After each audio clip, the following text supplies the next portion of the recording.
आज नवरात्रि का अष्टम दिवस है। आज हम माता महागौरी रूप की कथा कहेंगे। माता महागौरी, हम माता के इस रूप की कथा सुनने के लिए अति उत्सुक हैं ब्राह्मण देवता। गौर अर्थात स्वर्ण, माता का ये अद्भुत और सुंदर स्वरूप स्वर्णिम आभा से सुशोभित है।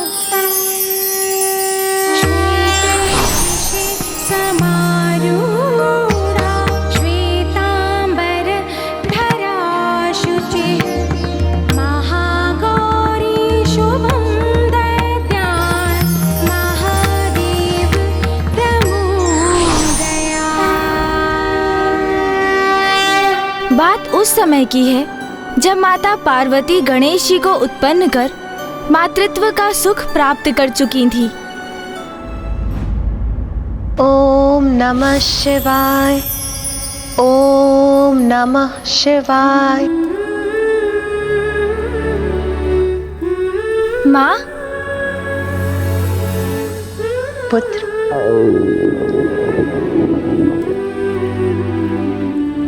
माँ मैं अपनी पूजा संपन्न कर चुका हूँ, किंतु मुझे बहुत भूख लगी है। पुत्र, मैं अभी भोजन की व्यवस्था करती। जा और जाकर अपने भ्राता को भी बुला लो, तो अभी अभ्यास कर रहा होगा।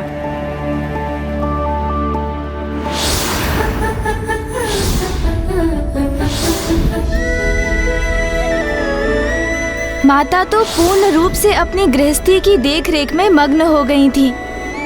महादेव के साथ अपने पुत्रों के सुख का ध्यान रखने के साथ कैलाश को सुव्यवस्थित रखने में मग्न थीं वो।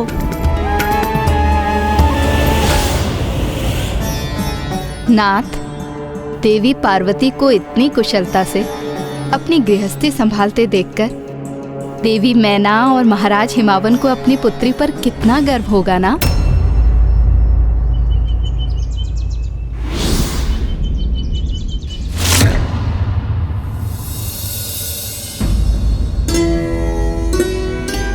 क्या हुआ नाथ?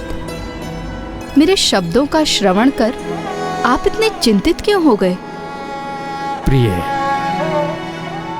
देवी पार्वती, गृहिणी का कर्तव्य तो बड़ी कुशलता से निभा रही हैं, किंतु मुझे आशंका है कि वो इस साधारण दिनचर्या में कहीं इतनी तल्लीन तो नहीं हो गई हैं कि अपना वास्तविक परिचय ही भूल गई हैं। उन्हें इस बात का भी स्मरण नहीं कि वो वास्तव में कौन है।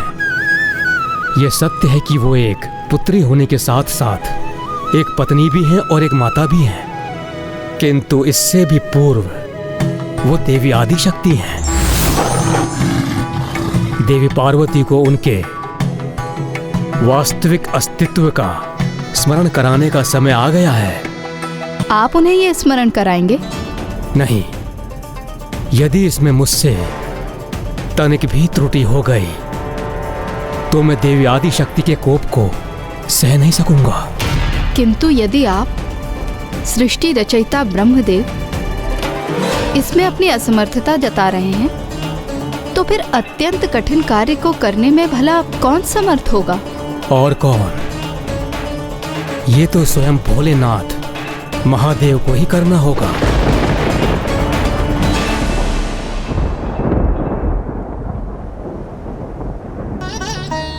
महादेव,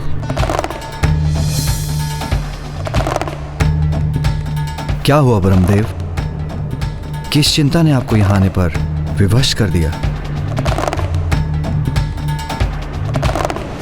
महादेव, जगत कल्याण हेतु अब वो समय आ गया है जब देवी पार्वती को अपने देवी महागौरी रूप में प्रकट हो जाना चाहिए।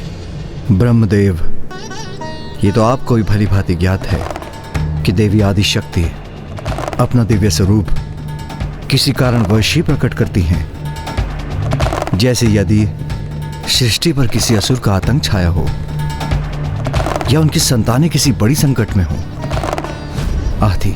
तब ऐसा एक कारण आपको ही उत्पन्न करना होगा महादेव।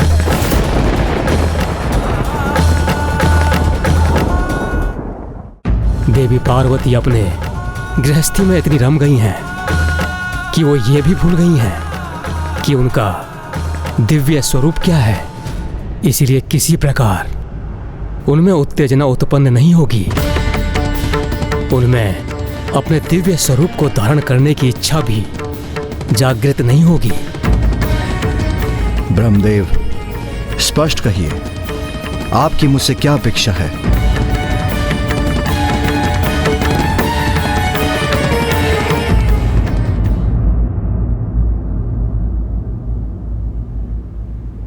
क्या हुआ माता? आप अचानक इतनी विचलित क्यों हो गईं? ब्राह्मण देवता इतनी कठोर तपस्या कर माता ने पति रूप में महादेव का सानिध्य प्राप्त किया और फिर संतान प्राप्ति के मार्ग में भी उन्होंने इतनी बाधाओं का सामना किया।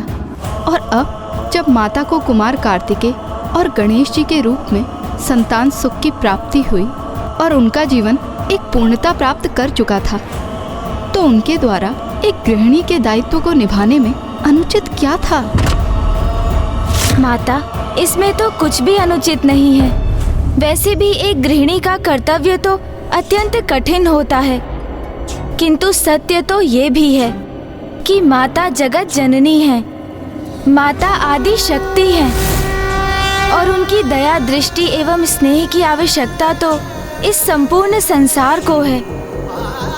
समय समय पर दुष्ट शिक्षण एवं शिष्ट रक्षण हेतु माता को अपने दिव्य रूपों में प्रकट होना अनिवार्य होता है। सृष्टि को माता की आवश्यकता थी, क्योंकि साधकों को अनेक सिद्धियां प्राप्त करने में एकमात्र माता ही सक्षम थी और ये साधक इन सिद्धियों की शक्ति से ही संसार का कल्याण कर सकते थे। माता पार्वती द्वारा माता महागौरी रूप धारण करना स्त्री शक्ति की पूर्ण व्याख्या के लिए भी आवश्यक था, क्योंकि एक स्त्री के जीवन में विवाह का विशेष महत्व होते हुए भी उसका जीवन वहीं समाप्त नहीं हो जाता। विवाह के उपरांत भी एक स्त्री परिवार की देखरेख के साथ साथ सर्व समाज के उत्थान में अपना योगदान देने में समर्थ होती है। उचित कहा ब्राह्मण देवता। तो फिर ब्रह्मदेव ने माता को प्रेरित करने हेतु कैसा कारण उत्पन्न करने का सुझाव दिया? उनके अनुसार इसका एकमात्र उपाय था महादेव द्वारा माता का अपमान।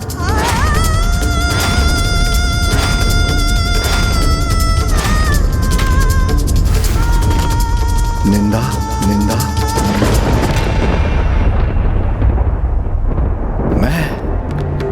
मैं उमा की निंदा करूं?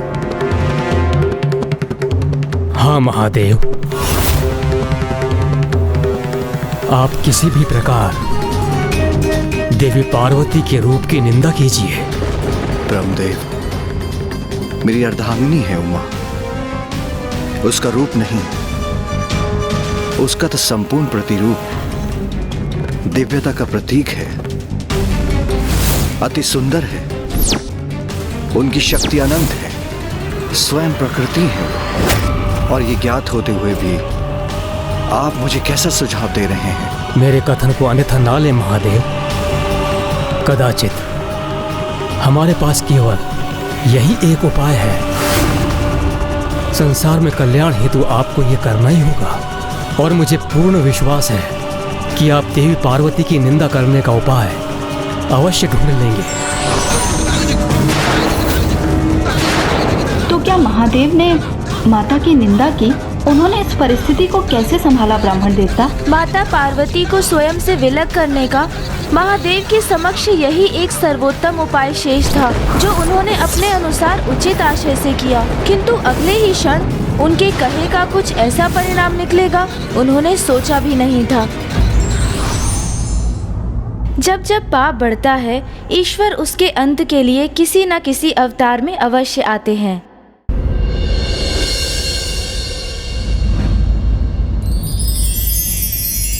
सूरज चमके माथे पर, कुमकुम का मंगल टीका, ऐसी शोभा देख के सृष्टि का लगता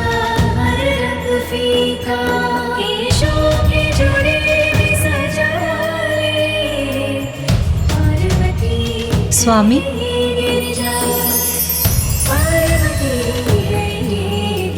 स्वामी क्या हुआ? आप मुझे एकटक ऐसे क्यों निहार रहे हैं? बताइए ना नाथ, कैसे दिखाई देती हूं मैं?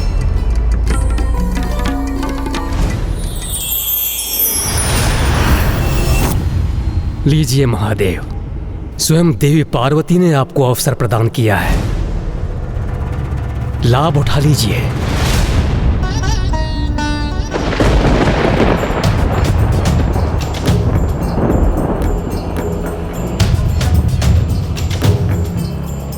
अति सुंदर प्रिय।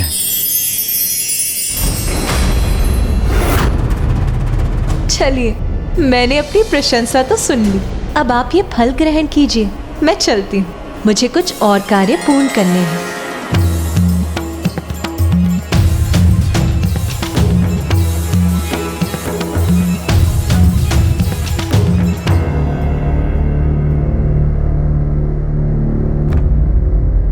मैं तो भूल ही गया, मुझे पार्वती की प्रशंसा नहीं करनी थी। ब्रह्मदेव ने कहा था। हमारे पास केवल यही एक उपाय है, आप किसी भी प्रकार देवी पार्वती के रूप की निंदा कीजिए। किंतु जिस पार्वती में मुझे पवित्रता और सौंदर्य ही दिखाई देते हैं, उसकी निंदा कर उसका अपमान कैसे करूं मैं? ब्रह्मदेव ने महादेव को एक बहुत बड़ी दुविधा में डाल दिया। बड़े से बड़े असुर का संहार तो महादेव बड़ी सहजता और सरलता से कर देते, किंतु माता का अपमान उनके लिए बहुत कठिन था। किंतु महादेव को यह ज्ञात था कि वो वचन दे चुके हैं, इसीलिए अब उन्हें ऐसा करना ही था।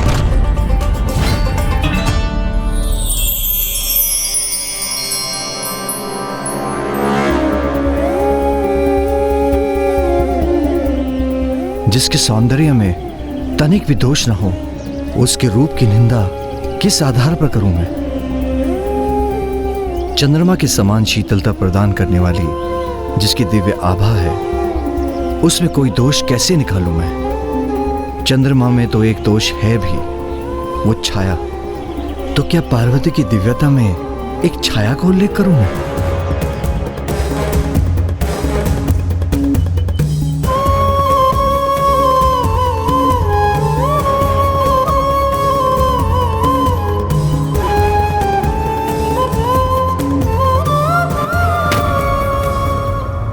आप क्या कुछ कहना चाह रहे थे स्वामी?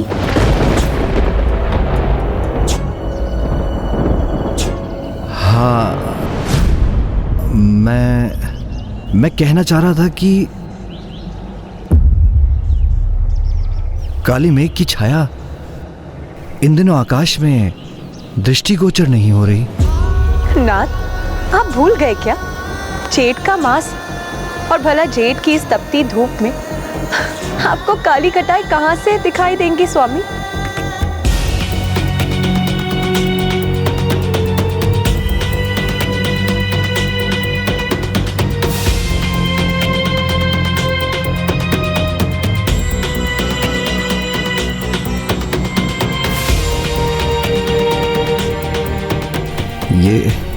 ये कार्य मुझसे नहीं हुआ।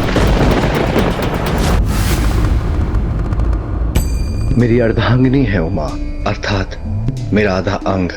यदि मैं मुख से उसकी निंदा नहीं कर सकता तो मन के भीतर से ही कर देता हूँ। वो समझ जाएगी कि मेरे मन में क्या चल रहा है, और मुझे प्रत्यक्ष रूप से उसकी निंदा भी नहीं करनी पड़ेगी।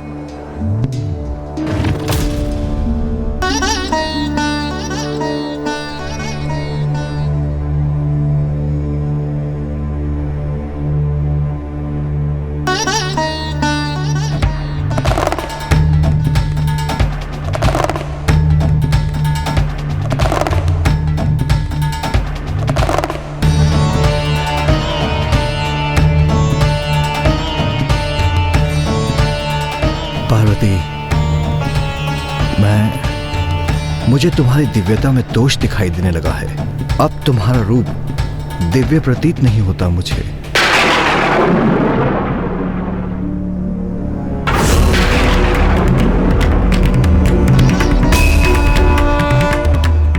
आपने कुछ कहा स्वामी? नहीं, मैंने तो कुछ नहीं कहा। मैं तो कब से शांत हूँ प्रिय। अभी आपने मन में कुछ कहा, किंतु वो इतना मध्यम था कि मैं स्पष्ट कुछ सुन नहीं पाई। क्या कहा स्वामी? अवश्य मेरी प्रशंसा कर रहे होंगे आप, तो मन में ही क्यों, खुल के कहिए ना स्वामी। आपके मुख से अपनी प्रशंसा बहुत भाएगी मुझे।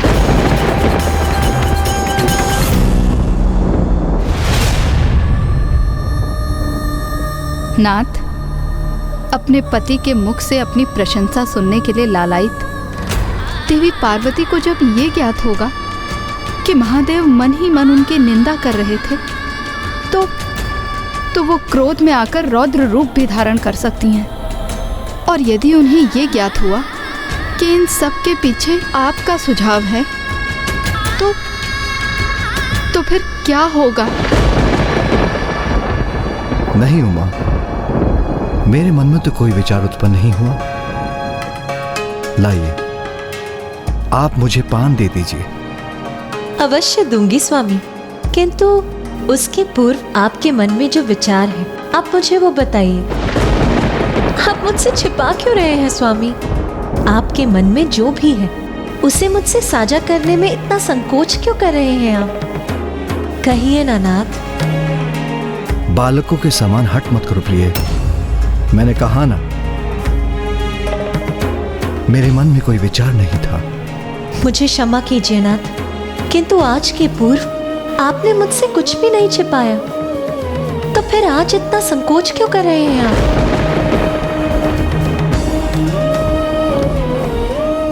उमा, प्रिय। नाथ, यदि वास्तव में मैं आपकी प्रिय हूं, तो बताइए क्या था आपके मन में?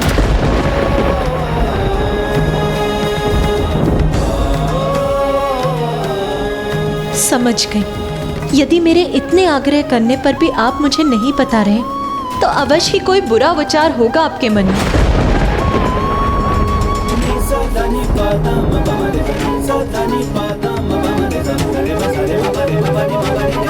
व्यक्ति की जिज्ञासा यदि एक बार जागृत हो जाए, फिर तो वो सत्य ज्ञात होने पर ही शांत होती है। माता सत्य सुनने की प्रतीक्षा में अशांत हो रही थीं और उन्होंने स्वयं ही इसका उपाय करने का निर्णय लिया। तो आप मुझे कुछ नहीं बताएंगे स्वामी?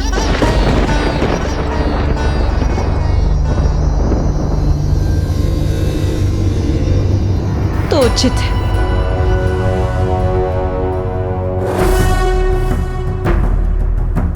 स्वामी, यदि मुझसे कुछ छिपा रहे हैं तो अवश्य वो महत्वपूर्ण होगा। मैं स्वयं ही आपके मन में कहीं बात जान लेती। मुझे तुम्हारी दिव्यता में दोष दिखाई देने लगा है। अब तुम्हारा रूप दिव्य प्रतीत नहीं होता। दिव्य प्रतीत नहीं होता।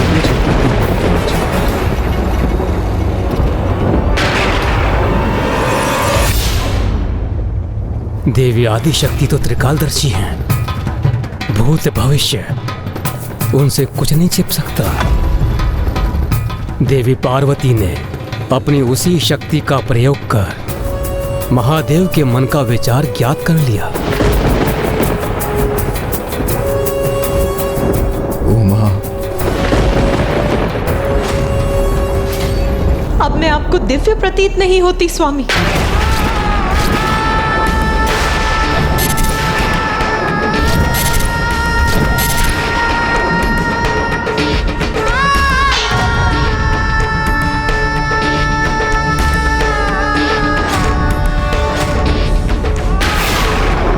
धिक्कार है मुझे और मेरे अस्तित्व को।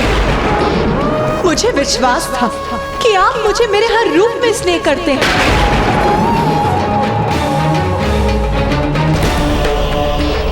मैं तो अभी भी आपके प्रत्येक रूप को प्रेम करता हूँ। यदि ऐसा है तो इतना बड़ा विचार, ऐसा विचार कैसे आया आपके मन में? इतना बड़ा विचार कि आपको मेरे रूप में दिव्यता का ह्रास प्रतीत हो। ऐसा कैसे हुआ स्वामी?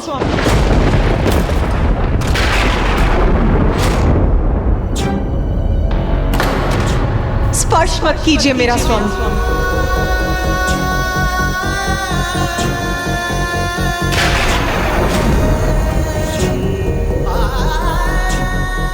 जिनसे हम स्नेह करते हैं उनके समक्ष हम अपना सर्वश्रेष्ठ रूप और पक्ष निछावर करने की चेष्टा करते हैं, किंतु यदि उसके उपरांत जिन पर मैं अपना सर्वस्व निछावर करती हूँ उनको ही मुझ में कोई दोष दिखाई देने लगी, तो फिर मैं इस कष्ट पद संपात को सहकर यहाँ कैसे रह सकती हूँ?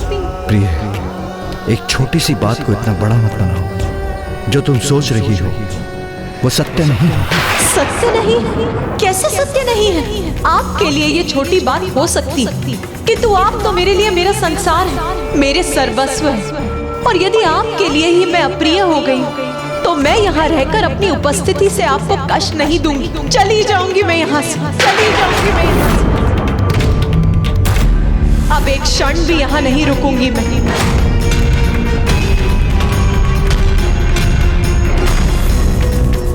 उमा, माता, माँ कहाँ चली गई पिताश्री? ये क्या हो गया पिताश्री?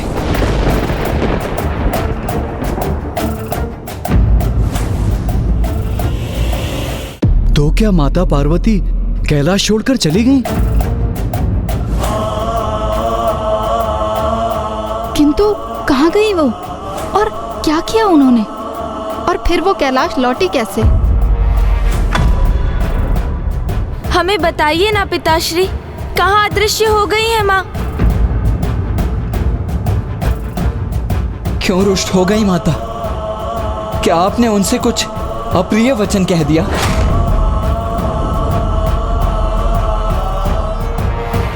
हाँ पुत्र, मैंने तुम्हारी माँ की निंदा की है। क्या? निंदा की? वो भी माँ की? किंतु क्यों? तुम्हारे इस प्रश्न का उत्तर तो ब्रह्मदेव ही दे सकते हैं।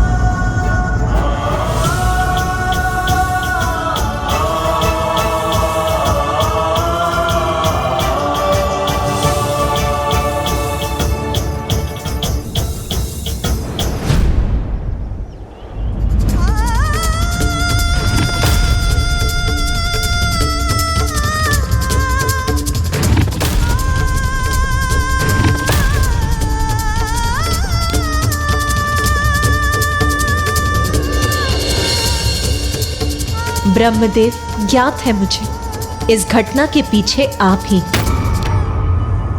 तो अब मैं भी आपको इसके लिए एक उचित उपहार दूंगी।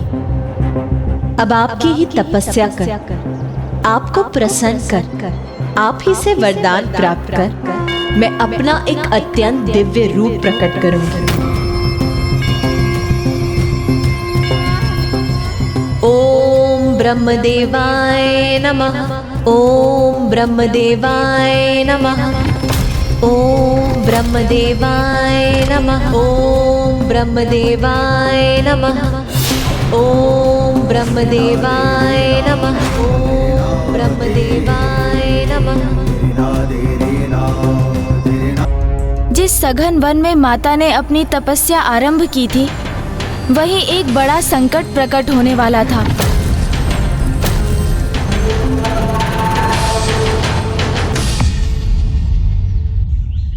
जहाँ माता तप कर रही थी, उसी वन में एक निशाचर का वास था, जो आखेट कर वन्य पशुओं का संहार कर उन्हें अपने आहार बनाने हेतु एक सिंह का रूप धारण करता था। वो सिंह, जो अब विशालकाय पशुओं से संघर्ष करने में समर्थ तो नहीं रहा था, किंतु वो अभी भी नन्हे पशु पक्षियों का आखेट करता था।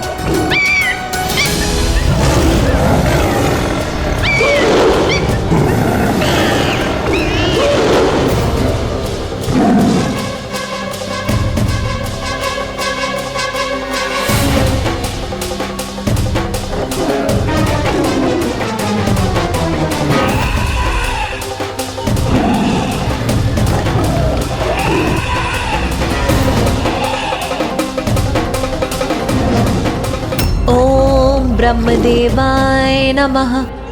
ओम ब्रह्मदेवाय नमः। ओम ब्रह्मदेवाय नमः। और फिर एक दिवस वो सिंह उसी स्थान पर पहुंच गया जहां माता पार्वती अपने तप में लीन थीं। उस सिंह की दृष्टि मां पर पड़ी तो उसे उनमें उत्तम आहार दिखाई दिया और उसने निर्णय ले लिया कि इस स्वर्णिम अवसर का वो पूर्ण लाभ उठाएगा। ओम ब्रह्मदेवाय नमः। ओम ब्रह्मदेवाय नमः। ओम ब्रह्मदेवाय नमः। ओम ब्रह्मदेवाय नमः।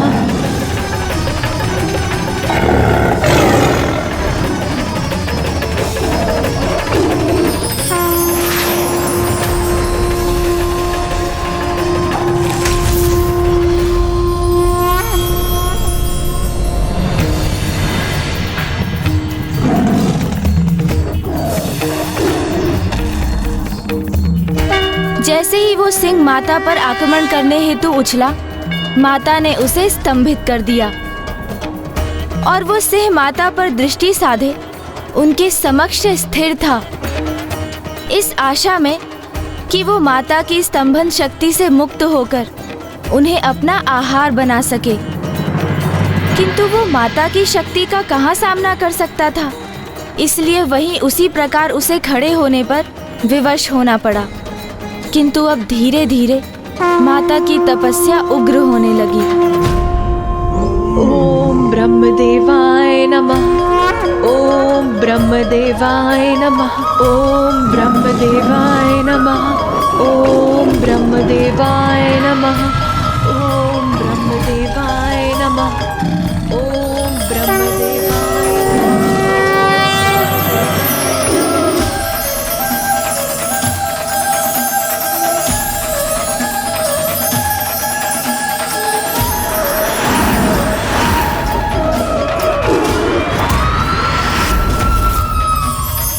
और फिर माता के तप के प्रभाव से निकली ऊर्जा एवं प्रकाश ने संपूर्ण सृष्टि समेत सभी लोगों को भी स्वर्णिम प्रकाश से आलोकित करना आरंभ कर दिया।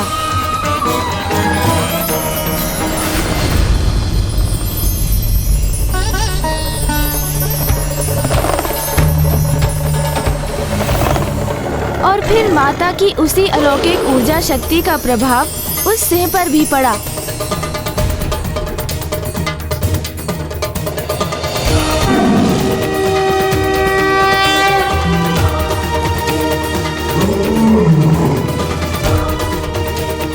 और फिर उसी ऊर्जा शक्ति के फल स्वरूप वो सिंह जो माता का भक्षण करने की प्रतीक्षा में था, अब वो स्वयं ही माता की भक्ति में आकर भाव विभोर हो उठा।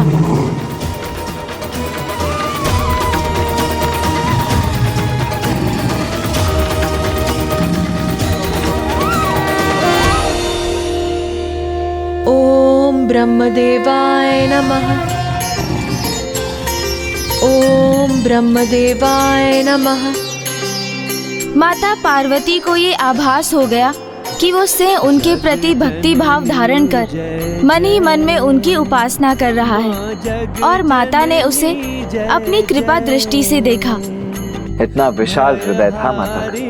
अपनी पूर्ण दिव्यता प्राप्त कर अपने दिव्य स्वरूप को प्रकट करने हेतु तपस्या में लीन थी वो, किंतु फिर भी उस सिंह की भक्ति से प्रभावित होकर उन्होंने उस पर दया की, उसे अपना शरणागत बनाकर उसके स्वभाव को ही परिवर्तित कर दिया। माता ने उसे शरण देकर ये प्रमाणित कर दिया कि भयंकर से भयंकर जीव भी अपनी पूर्ण भक्ति भाव से अपने हिंसक प्रवृत्ति को त्याग कर सरल एवं कोमल स्वभाव धारण कर सकते हैं। और मनुष्य और पशु का तो एक दूसरे के प्रति शत्रुवत भाव रखने का कोई औचित्य ही नहीं है, क्योंकि वो तो एक साथ इस जगत में शांतिपूर्वक वास कर सकते हैं। माता की कृपा से उस सिंह की सभी मलिनता मिट गई, उसकी भूख, उसकी स्वाभाविक दुष्टता मिट गई, और वो माता का भक्त बन उनकी सेवा करने के लिए प्रेरित हुआ। और उनके तप में कोई बाधा ना डाल सके, इसलिए वो वहीं स्थित रहकर उनकी सुरक्षा को सुनिश्चित करने लगा। ओम ब्रह्मदेवाय नमः। सर्वे भवन्तु सुखिनः सर्वे सन्तु निरामया। सर्वे भद्राणि पश्यन्तु मा कश्चित् दुःखभाग् भवेत्। ॐ द्यौः शान्तिरन्तरिक्षं शान्तिः पृथिवी शान्तिरापः शान्तिरोषधयः शान्तिः वनस्पतयः शान्तिर्विश्वे देवा ॐ शान्तिः शान्तिः। और इस प्रकार मां निर्बाध अपने तप में लीन रही।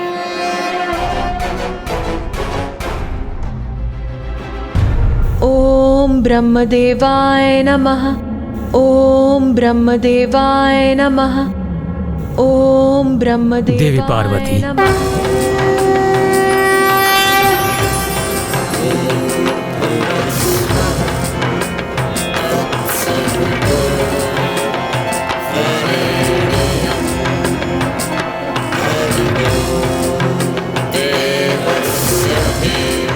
प्रणाम ब्रह्मदेव। क्या कारण है कि आप महादेव से विलग होकर इस सघन वन में मेरी इतनी कठोर तपस्या कर रही हैं? आप जगत जननी हैं।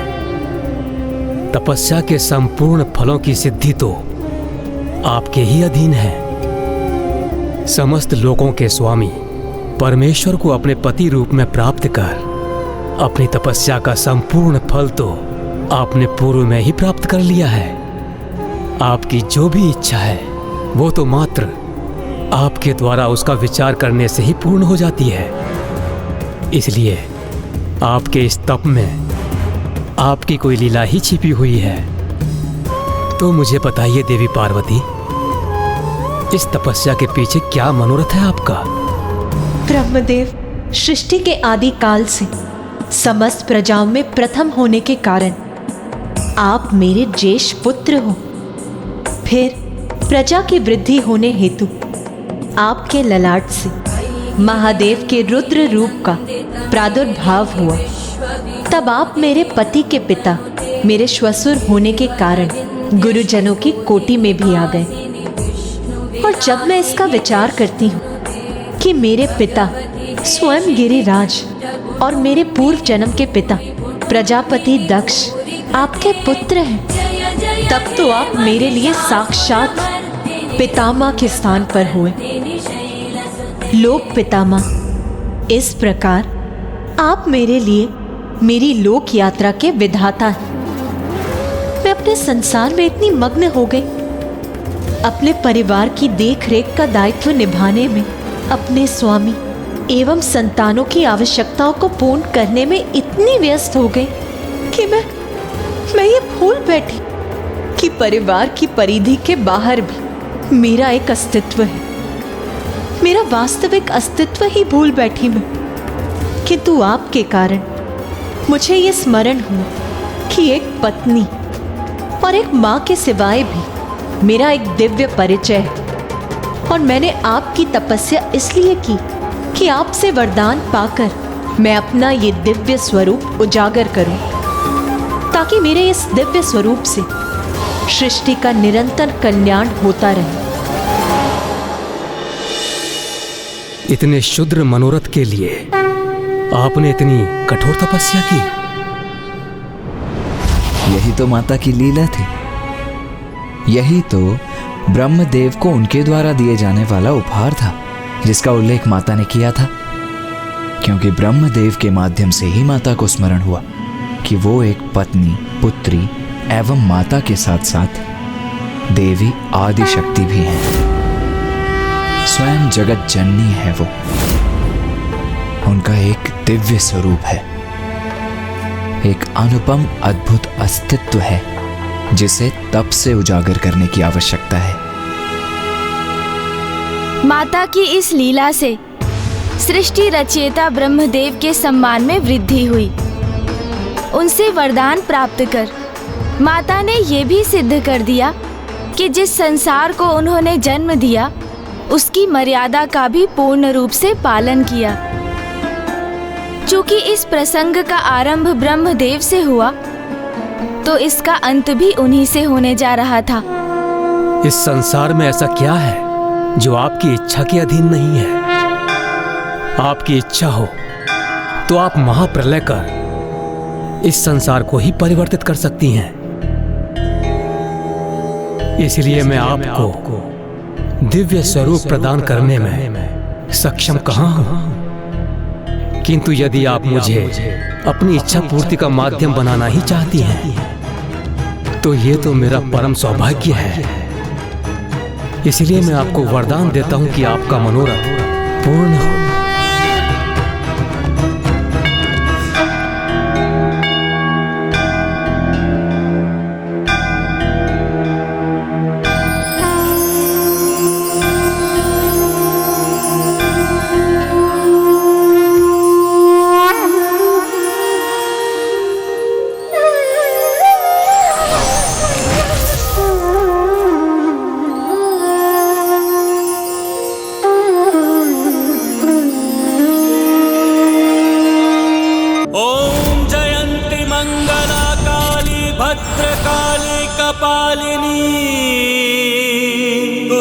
क्षमा शिवा धात्री स्वाहा स्वधा नमोस्तुते। माता, आपके दिव्य स्वरूप के दर्शन प्राप्त कर हम धन्य हुए।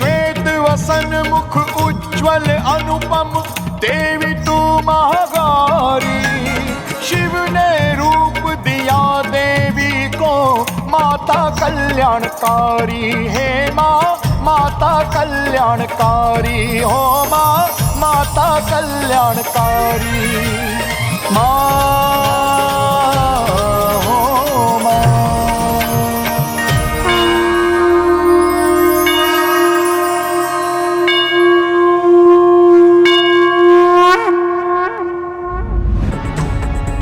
माता, अब आप अति शीघ्र कैलाश लौटिए। महादेव, गणेश, कार्तिकेय आपसे अलग होने के कारण अत्यंत दुखी हैं। सोमनंदी,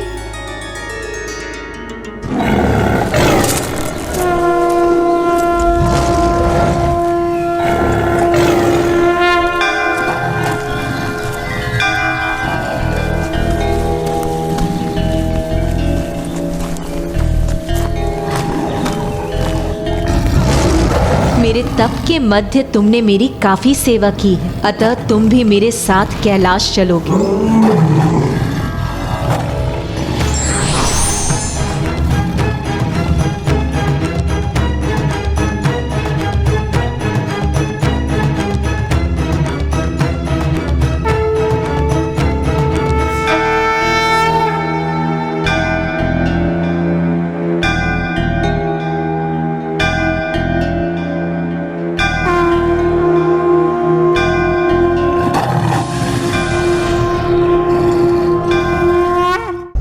रुक जाओ पार्वती, तुम कैलाश में प्रवेश नहीं कर सकती।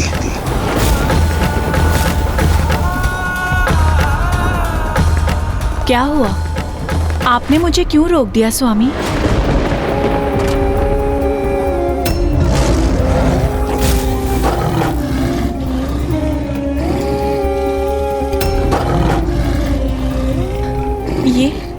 ये तो मेरा सिंह, मेरा भक्त सोमनंदी है, इसीलिए अब से ये मेरी सेवा में कैलाश में ही रहेगा। किंतु यह असंभव है पार्वती। क्यों असंभव है स्वामी? क्योंकि यह कैलाश के नियमों का उल्लंघन होगा जो मैंने स्वयं स्थापित किए हैं। कैसा नियम स्वामी? क्योंकि मात्र मेरे गणों को ही कैलाश में निवास करने का अधिकार है, किसी अन्य जीव को नहीं। किंतु ऐसा नियम क्यों स्थापित किया आपने? उसका क्या औचित्य है? हिंसक प्रवृत्ति है इस सिंह की। पूर्व काल में इसने ऋषि मुनियों के साथ गौ माता को आखेट कर उनके संहार करने का पाप किया है। किंतु ये पाप तो इसने मेरी शरण में आने के पूर्व किए थे स्वामी, और अब तो ये सुधर चुका है। अपनी हिंसक प्रवृत्ति का परित्याग कर इसने मेरे तप की अवधि में मेरी निगरानी कर मेरी सेवा की है इसने। मेरे तप में कोई विघ्न नहीं उत्पन्न होने दिया इसने। इसके अंतर में मेरे प्रति भक्ति जागृत होने से ही इतना बड़ा परिवर्तन आया है इसमें। इसने भक्ति पथ पर चलना आरंभ कर अपनी पाप की यात्रा का अंत कर दिया है। स्वामी, सोम नंदी मेरा कृपा पात्र है और जिस पे मेरी कृपा दृष्टि होती है वो अपने समस्त दुखों, पापों और कष्टों से मुक्त हो जाता है।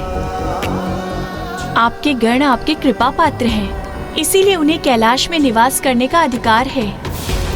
किंतु ये मेरा भक्त है और मेरा भक्त होने के कारण इसकी गणना भी आपके गणों में होनी चाहिए और इसे भी कैलाश में रहने का अधिकार मिलना चाहिए। स्वामी,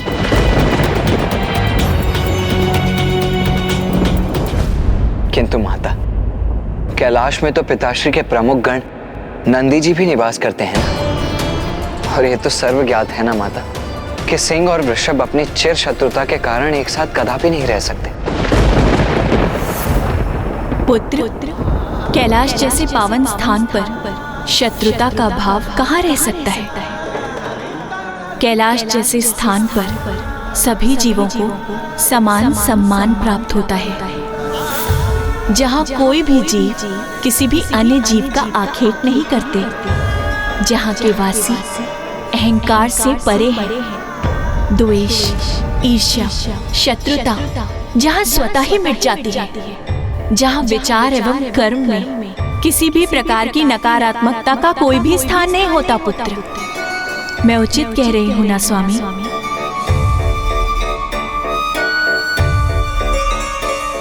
ये कैलाश ही है जहाँ महादेव के सर्प, पुत्र गणेश के मूषक, पुत्र कार्तिकेय का मयूर प्राकृतिक स्वभाव से शत्रु होते हुए अपनी शत्रुता के भाव से रिक्त होकर शांति और सौहार्द से एक साथ विचरण करते हैं।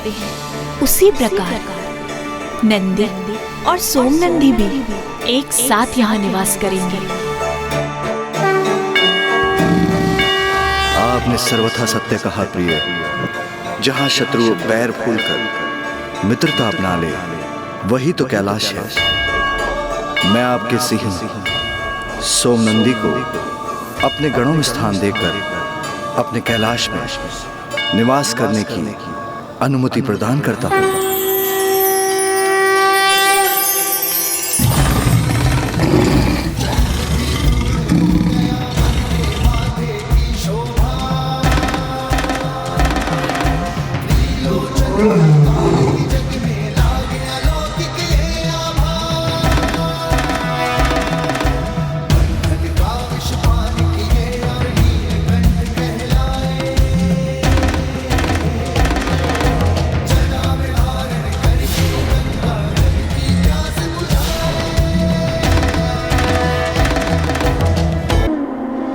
माता का महागौरी स्वरूप स्त्री के जीवन में उसके द्वारा उसके दिव्य अर्थात वास्तविक स्वरूप, उसका सहज स्वतंत्र स्वभाव, उसके आंतरिक गुण और क्षमताओं को उजागर करने का प्रतीक है। किंतु माता पार्वती द्वारा माता महागौरी रूप धारण करने का अभिप्राय दिव्यता एवं सौंदर्य प्राप्त करने से कहीं अधिक था। माता महागौरी को तो एक बहुत बड़ा कार्य संपन्न करना था। अब वो कार्य क्या था ब्राह्मण देवता? उन्हें देवताओं के अहंकार को भंग करना था। ये तब की घटना है जब देवताओं ने अत्यंत शक्तिशाली कल्मेश असुरों को पराजित किया था। देवराज इंद्र की, देवराज इंद्र की, देवराज इंद्र की, देवराज इंद्र की, देवराज इंद्र की, देवराज इंद्र की, देवराज इंद्र की, देवराज इंद्र की, देवराज इंद्र की, देवराज इंद्र की।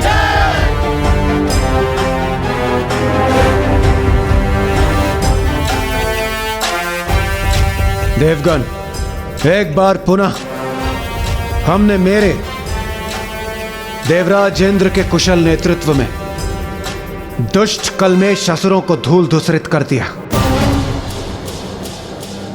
देव मंत्री, बताइए क्या समाचार है? देवराज, असुर तो अब पाताल में ही छिपे रहने पर विवश हैं और पृथ्वी पर भी यज्ञ आदि सुचारू रूप से गतिशील हैं, जिसके कारण हम सभी देवताओं को बिना किसी बाधा के हमारा भविष्य प्राप्त हो रहा है। और मेरा विचार है देवराज, अब असुर पुनः कभी भी स्वर्ग पर आक्रमण करने का दुस्साहस भी नहीं कर सकेंगे। और यदि उन्होंने ऐसा प्रयास किया भी तो हम उन्हें रौंद कर रख देंगे।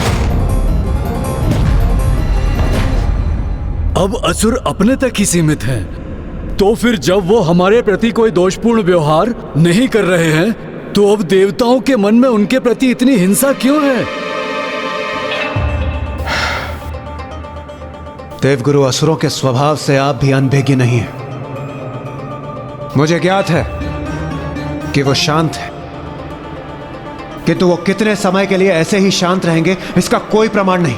यदि हमने उन्हें अब अनदेखा किया तो वो कुछ ही समय में हमें सताने हेतु यहां प्रस्तुत हो जाएंगे। इसलिए उनके प्रति हिंसा का भाव ही सर्वथा उचित है।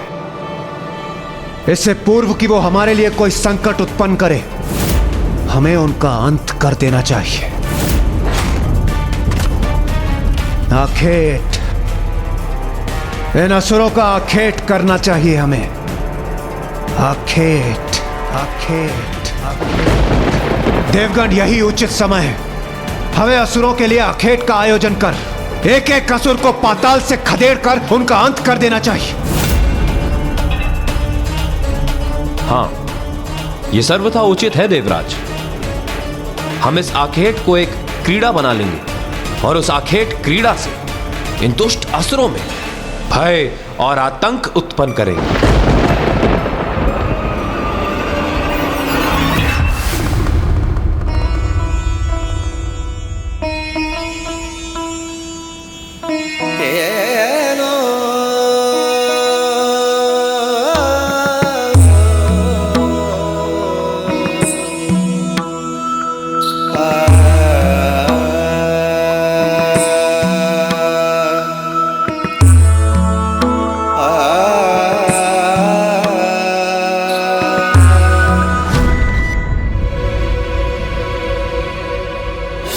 वरुण देव सर्वथा उचित कह रहे हैं देवराज, हमें असुरों के प्रति सज्ज रहना होगा। हाँ देवराज, उचित कहा आपने वरुण देव। सर्व शक्तिशाली है हम, इसीलिए उन असुरों को हमसे आतंकित रहना ही चाहिए। हाँ वायुदेव, श्रेष्ठतम है हम देवता। हमारी योग्यता तथा बल के कारण ही तो संसार में जितने भी धन, संपत्ति तथा अनमोल वस्तुएं हैं, उनके सुरक्षा का दायित्व हम पर है। समूचे ब्रह्मांड में सर्वश्रेष्ठ है हम देवता, इसीलिए स्वर्गलोक का अधिकार प्राप्त हुआ है हमें। अपराजित है हम देवता, कोई हमारा स्पर्श करने का साहस भी नहीं कर सकता, क्योंकि त्रिदेव हमारे सहायक हैं। माता आदि शक्ति हमारे साथ है, तो हमें कोई भला कैसे पराजित कर सकता है? हमें असुरों के लिए आखेट का आयोजन कर एक एक असुर को पाताल से खदेड़ कर उनका अंत कर देना चाहिए। इसलिए उन असुरों को हमसे समूचे ब्रह्मांड में सर्वश्रेष्ठ है हम देवता, श्रेष्ठतम है हम देवता। असुरों को पराजित कर देवताओं में अहंकार का समावेश हो गया था। उन्हें अपने सर्वशक्तिशाली होने पर घमंड जो हो गया था, और सभी के भीतर सदा उपस्थित रहने वाली शक्ति स्वरूपा माता को देवताओं के इस अहंकार का आभास हो गया था। नहीं, ये उचित नहीं। देवताओं का उनकी शक्तियों पर अहंकार सर्वथा उचित नहीं, क्योंकि व्यक्ति का दंभ सदा उसके पतन का कारण बनता है। मुझे देवताओं को सुपथ पर लाना ही होगा, अन्यथा उनका ये अहंकार उनकी दुर्बलता का कारण बन जाएगा और वो पुनः असुरों से पराजित होकर स्वर्ग को खो बैठेंगे और संसार धर्म संकट में पड़ जाएगा।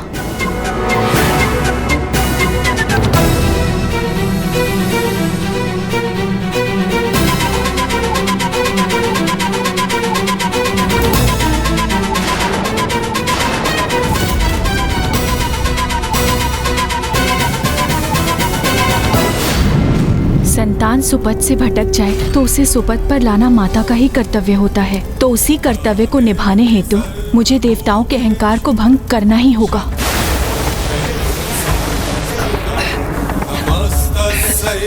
नमस्तस्यै नमो